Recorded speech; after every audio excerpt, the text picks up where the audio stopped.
Yap, kembali lagi di MSC FIWC 2026 babak wildcard. Memasuki game kedua di mana game pertama KOG berhasil memenangkan 1 poin. Tapi draft sudah dimulai cepat banget nih, dan kayaknya reset waktu time-nya buat mereka juga nggak bakal selama itu juga ya, Ranger Mas. Ya, ingat satu hal yang harus dipelajari untuk kalian semua, para regenerasi muda yang mau jadi professional player.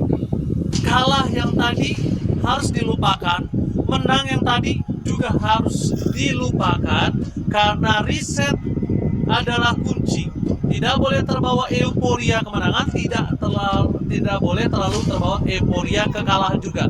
Dan kunci dari reset adalah ketenangan diri. Jadi siapa yang cepat reset, siapa yang cepat tenang, balik lagi ke posisi performa awal, mungkin dia akan bisa ngelit di game berikutnya. Oke. Dari hero-hero yang di-ban, bentar nih, kok ada Valentina? Saya itu mau Atlas for sure, King of Gamer Club. Mereka lepas Baxia, mereka pede, mereka ambil Atlas plus 1 di sini. Masalahnya Atlasnya mau sama Cloud kah atau langsung sama EXP kah? Karena Pakito jujur open di sini, dan terlihat tadi juga walaupun maksimum menggunakan Pakito itu lumayan mengancam juga ke belakang. Dan ternyata Cloud dulu yang aman ya untuk Payen dan Atlas yang seperti kita perbincangkan, karena Valentina Ben itu udah spesifik tuh. Kalau nggak Atlas, Sora berarti. Menarik ya, dengan kesuksesan di game sebelumnya dari Payen, Cloudnya diambil lagi, bahkan Prayo. Sementara melihat responnya dulu nih, mungkin mid lane yang lebih satset kali ya, biar bisa nge-react. Kalau gue bilang untuk counter initiate Faramis gimana? Counter initiate berarti main Sunset Ravens di Faramis. Aku masih beranggapan Faramis ini malah bisa menjadi buah si malakama ketika nanti Faramisnya ternyata tidak respect dengan Purify, karena nanti yang ada emang sih selamat dengan adanya Netherrealm, tapi nggak selamat dari Blazing Wetling karena Netherrealmnya pecah duluan. Oke, kita simpan opsi mid-nya di belakangan dulu, karena Povius dan juga Kari yang muncul. Ini dinilai Pakito kan sekalian, Ranger Mas. Oke, kalau ngomong Pakito, didinai bisa. Gak laku. Tapi Pakito di awal memang gak worth it ketika mereka udah tahu butuh power of retribution. Kedua, dari Terisla ini, dari Povius itu bisa ditutup pakai Terisla. Kenapa gue bisa bilang ditutup pakai Terisla? Terisla ini nanti bisa menjadi combo sama Atlas. Balik lagi guys, ingat di meta sekarang, combo sesuatu nggak harus plug and play. Setidaknya ada following up dengan apa yang akan dikeluarkan. Entah misalnya inisiasi harus ada burst damage-nya, entah mungkin main area of effect harus ada area of effect dari crowd control-nya, gitu loh Beb. Jadi Setuju. bisa Makanya dibilang mungkin kalau udah kelihatan ya Atlas sama Akainya main AOE, ya udah main area aja tanggung gitu kan. iya, main area lagi. Oke. Tapi Valer yang di-ban nih, ini salah satu cancellation juga pasti ya buat Akai, buat Atlas, mengganggu sekali pastinya. Gift juga ditutup, mid lane yang akan jadi target bagi keduanya. Tapi kalau ngomongin soal roamer nih, Be, untuk teman-teman dari Sunset Raven, Beleric bahaya juga tuh, terlalu over malah, Be. Buat Sunset Ravens ya, kayaknya di sini kalau mereka bermain dengan typical hero yang pick off pun nggak ada masalah sih. Kayak Kalea gitu buat single target, main sama Kalea, jadi ada Kalea Kari. Nah midnya kayak tadi Ranger Mas bilang, kalau emang mau midnya yang bener-bener ofensif, anggap ya di sini ada Kalea Karita nih di kiri. Itu offense luar biasa, main berempat pun bisa. Dan bahkan seperti yang Ranger Mas bilang, Povius ini kan typical hero EXP yang lumayan stabil ya, jadi nggak perlu overthinking sama EXP-nya bakal jadi matchup-nya apa, yang penting Povius sendiri tuh aman. Iya. Mungkin kalau ngomongin mid yang bisa main bareng pick off, Gord juga bisa sih, Be. Kayak misalkan dia Kalea Gord gitu kan. Kalea Parse Gord. mungkin udah mulai balik ke Parse nggak sih hero Purify, Be, di mid? Parsia boleh sih, cuma takut banget sama gerakan Akainya sih, karena kan kita tahu ya jungler sekarang kan rotate-nya nih benar-benar berdasarkan pattern, dan nggak menutup kemungkinan patternnya tiba-tiba dia tuh malah nyerang ke mid. Tapi di sini King of Gamer Club Gord Akai lagi ya. Apakah ini akan Akai kalau udah Atlas lagi, Be? Iya, Karena kan tadi kan Povius yang diambil kan. Cuma masalahnya Gord yang tadi itu emang ada ancaman dari Pakito. Cuma kalau di sini posisinya sama nih, anggap Baxi ini juga snowball dapetin turtle juga. Gak menutup kemungkinan ya tadi masalah si Z akan sama, bakal dibadan-badanin terus dan counter setup. Nice pick. Ternyata yang dipilih. Oke. Nice pick banget sih. There's EXP damage yang punya durability sih bro. Gua nggak tahu kenapa memang terkesan aneh Terisla, tapi Terisla sangat wise atau enggak dia mau lampu-lampu sekalian mau Iya, nge-burst. opsi kedua jujur aku suka sih soal Iya. aku tadi Yuzong terlalu ringkih, dia terbang pun dia bisa meledak di atas Lip, menurut gua. Dan dia kari ya soalnya. iya, dia nggak Iya. nge-burst banget juga untuk setiannya gitu loh. Di sini kan Gua tadi mikir ke arah Bennett, tapi karena Pove waduh kayaknya kelar. enggak dulu. Waduh, deh. enggak dulu bang. Izin gua lampu suka, tapi Lampu tergantung balik oke, lagi. ya. Nah, Sora Lampu juga, oke. Sora juga boleh kalau dia mau main. Ternyata, wih, glue? What? Lu Ada Oke. berarti. Ini berarti badan dan juga bisa punya damage. Dengan artian bukan dia nge-deal damage, tapi dia bisa menyerap damage-nya. Jadi untuk musuhnya. Oke. Tapi dengan glue last pick nih, Ranger Mas sepertinya suka Kyoji ya. Aku suka Kyoji. 2-0 Kyoji. Ya. Oke, dari KB ada perbedaan kah? jujur cukup terkejut dengan Glue, tapi kayaknya aku ngerti konsepnya dan nanti akan aku jelaskan di game. Tapi kalau draft tetap di KOG kayaknya. Oke, 2-0 Kyoji nih dari para caster. Tapi apakah betul 2-0? Karena ini adalah match point. Game kedua akan segera dimulai, so langsung saja caster sikat. Alright. Kita langsung menuju ke dalam Land of Dawn. Buat kalian semua draftnya menurut kalian SNR atau KOG? Langsung ramaikan dengan 3.899 orang di kolom komentar. Ramaikan. Let's go. Ramaikan. Let's go. Oke, sambil kita jelasin dikit tadi ya soal Glue pick di sini kayaknya bakal jadi Glue jahat Ranger Mas. Jadi mana nanti dia akan bikin ke arah dari Genius One dan nanti Genius One-nya ini bakal dikombinasikan dengan damage magic dari Z. Jadi kemungkinan besar di sini menurutku ya, kalaupun Z bikin Sky Pierce, kayaknya gak ada masalah deh. Gak masalah. Karena kayaknya bakal kepake banget nih Sky Pierce-nya. Ada Trap, ada Maxi, ada Popopon. Targetnya banyak, tapi kalau Z yang kena First Blood, itu beda cerita. Ya, tapi itu dia. Memang early dari sosok seorang Khalid memang terlalu sakit, Profesor. Jadi kalau ngomongin Z menuju ke arah Sensor, pastikan waktunya tepat dan penggunaannya tepat ya. Karena kalau nggak berbahaya banget pada First Blood. JCC tiga-tiganya masuk di waktu yang tepat. Nggak bertumpuk sekaligus, tapi semuanya ngebuat seorang Popopon yang dari tadi mengganas malah berbanding terbalik, Profesor. Wah, ini jatuhnya meredam keganasan early game dari Khalid. Karena kita udah ngeliat juga tadi kekuatan dari awal. Perfect match dipadukan lagi dengan ada Mystic Projectile dan ditutup dengan headbutt sundulan dari Kaizen. Dan itu ngebuat potensi untuk First Blood-nya terbuka. Sekarang Popopon gak bisa segalak yang sebelumnya walaupun flickernya masih siap. Tapi ingat, keadaannya dia butuh level juga, butuh screening juga. Dan jangan terlalu jauh atau melakukan over chase karena 15 detik lagi ada turtle.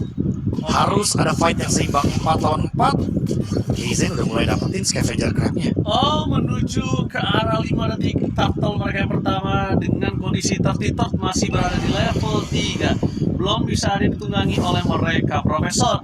Dan dari Nail bersama dengan Zed juga akan mencari level 4 terlebih dahulu. Akhirnya berhasil udah punya Mystic Dash. Ini menjadi kesempatan mereka untuk bisa membalaskan kembali keadaan. Lihat Popopon depan mencoba untuk Sonic. Mystic Dash dikeluarkan, Think for defensive. Tapi lihat Turtle coba untuk menangkap Maxi. Namun terlalu terburu-buru untuk naikin Maxi. Ini adalah keputusan yang tepat karena target utamanya adalah Frame. Dan dipaksa ke dalam pengendara Sonic dan Phoenix. Tapi Retribution again and again berhasil mendapatkan poin Maxi. Terjepit, tertunggangi, digoncengin, dinani-nanu, dan kehilangan satu poin kill plus satu turtle KOG. Wah, ini bener-bener pertama kali kita melihat Povius bonyok banget di turtle yang pertama. Ini Glue dari 33 Dia tahu persis, dia gangguin aja udah Puviusnya dia pegangin. Sekalipun Glue-nya dipukulin, ingat damage-nya bakal masuk ke Puvius. Dan tidak ada Infernal Pursuit yang berbahaya, tidak ada Dark Wave yang mengancam. Semuanya dinetralisir dengan adanya Heavy Spin dari Kaizen dan Battle Retribution yang menarik barusan, sehingga membuat King of Gamer Club unggul 1000 dan memenangkan Battle Lizard Retri lagi. Kaizen lawan Trap baru 1 level sekarang. Waduh, itu dia Profesor. 1 level, tapi jangan dilihat 1 level ya. Baxia di atas Akai. Itu menjadi masalah Profesor. Jangan lupakan habis digas. Bomba combo Cobro, Pantalik. Berhasil di following up dengan Kamehameha. Wah, ini menjadi combo yang sangat instant kill tanpa adanya keraguan-raguan dari kubu King of Gamer Club. Dan sekarang pressure menuju ke arah dari Minet. Benar-benar diganggu. Benar-benar pengennya sih dikasih lasit, tapi Trap mengincarkan Nile. Nile flicker for defensif yang tidak terlalu impactful. Karena kalau dia kita lihat sudah dalam kondisi yang cukup baik, terkunci di sana, ditukar dengan adanya orange buff. Profesor, worth it or no? Wah, jujur nggak worth it karena nggak ada pertukaran point kill atau bahkan turret yang bisa didapatkan. Tapi kalau Trap sampai nggak dapetin orange buff dan purple buff yang dimiliki sama King of Gamer Club, ini baru akan jadi rugi karena di 10 detik lagi Turtle akan muncul dan kita bisa lihat dari level Trap bener-bener ketinggalan 1 level. Bener-bener harus cari EXP dulu, bener-bener harus cycle dulu nih untuk Trap sebagai Baxia. Karena yang sebenarnya Mas bilang kalah level aja, ini kadang Baxia bener-bener kesulitan dengan heavy spin. Apalagi dalam keadaan yang kayak gini nih, Kaizen yang unggul, heavy spinnya semakin lebih dominan untuk kontes objektif. Alright, langsung di depan sana retribution didapatkan, tapi oleh Tertiton dia dapetin ke arah Turtle.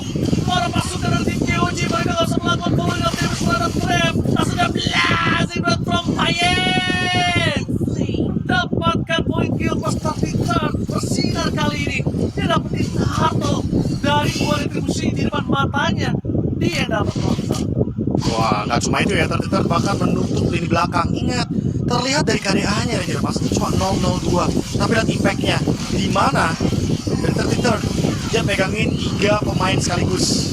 Dia pegangin Wiminet, dia pegangin SK, bahkan SK-nya pun dipukul mundur. Dan ternyata target selanjutnya adalah Maxi yang nggak punya backup. 2 berbanding dengan 5, goldnya 2000. Bahkan dari 2 total yang didapatkan, Payen hampir saja mendapatkan 1 outer turret secara paksa. Ini bener-bener gamenya Payen beda banget sama game yang sebelumnya, yang dimana dia mungkin kena pressure, dia susah buat farm, dan bahkan ketinggalan gold melawan Wiminet. Tapi sekarang ternyata boleh dibilang Payen bebas banget gamenya. Dia mau pakai BMI tadi untuk mencari turret, tapi gak cukup. Iya. Tapi langsung coba dipaksa di arah mental 2 tim yang berbeda dengan Mystic Gas. Menjadi sebuah keuntungan untuk para pasukan. Oh, Fatali. Oh, masih ada kali ini. Biar masuk nih. Fatali.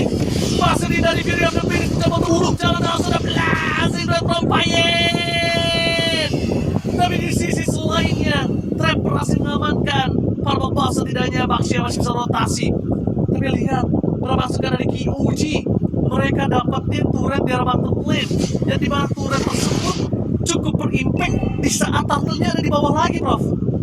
Wah, mengambil obvious blind pick tanpa adanya dash ability yang begitu banyak. Ini membuat King of Gamer Club semakin lebih mendominasi. Ini kalau perfect turtle sudah bisa dipastikan Kaizen akan lebih mudah untuk bisa memenangkan Battle Retribution ketika ada Lord Up nantinya. Sekarang turtle spawn, Wiminetnya bersembunyi di bagian top lane. Show bahkan 4 lawan 5 berarti di area turtle, dan ini yang akan dicari oleh King of Gamer Club yang bebas. Wah, gila. Ini menurut gua full dominasi beda sama di game sebelum ini sih, Bro. Ini udah full dominasi banget dari KOG. Gamenya Payen. Tapi ada satu catatan, bukan berarti dari tim Sunset Raven itu nggak bisa balikin keadaan. Karena kenapa? Late game masih menjadi kunci dari Sunset Raven. Setuju. Fury of the Phoenix dan juga Speedy Light Wheel, 2 skills yang sangat berpotensi besar dari SK dan juga Muminet untuk bisa membalikan keadaan. Tapi defense dulu sepertinya 5 orang bergerak ke bagian top lane, tapi udah ke spot sepertinya dari Sunset Ravens. Mereka juga langsung melakukan cover dengan cepat ini jatuhnya. Walaupun King of Gamer Cup lagi unggul Ranger Mas, mereka nggak mau main buru-buru. Dan itu dia Sky Pierce yang kita perbincangkan, karena memang cuma Z satu-satunya damage yang bisa diandalkan dalam posisi seperti ini. Kita mulai dari 3 kill dengan 0 stack Sky Pierce. Oke. Tapi kalau memaksa tim fight kayaknya nggak bisa sih, Prof. Farming dulu sama jagain tengahnya. Kenapa? Pertama, mereka mau nangkep Payet. Itu memang tidak pakai modify. Tapi sisi pasti tim Sunset Raven itu nggak punya Prof. Kedua, untuk coba dapetin split push, mereka nggak punya power split push.